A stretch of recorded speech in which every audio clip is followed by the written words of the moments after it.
अस्सलाम वालेकुम नाज़रीन, रिपोर्ट कर रहे हैं हमारे नुमाइंदे वजीर हुसैन बहावलपुर के शहर शरीफ की हेड पंजन से, जहां 30,20,000 क्यूसिक पानी का रेला गुजर रहा है। दरियाए पंजन से गुजरते हुए दरियाए सिंध की जानिब पानी का ये रेला रवां दवा है और आइंदा 24 घंटों के दौरान 8 से 10 लाख क्यूसिक का रेला हेड पंजन में पहुंचेगा।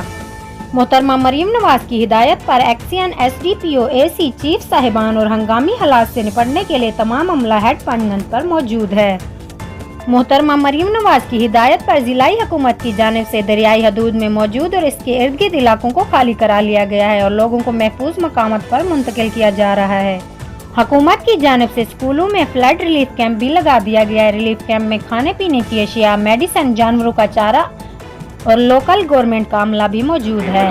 हम इस वक्त मौजूद हैं रिलीफ कैंप नूरपुर जदीद में, जहाँ पे वज़ीर आला पंजाब मरियम नवाज साहबा की हिदायत पे जो है मरीज़ों के लिए जो है मेडिसन, दवाइयाँ, फ्लड रिलीफ मरीज़ों के लिए बहुत ऐसा इंतज़ाम किया हुआ है और डॉक्टर साहबान और लेडी डॉक्टर साहबान और नर्स साहबान अमला मौजूद है और ऐसे तरीके से काम करें।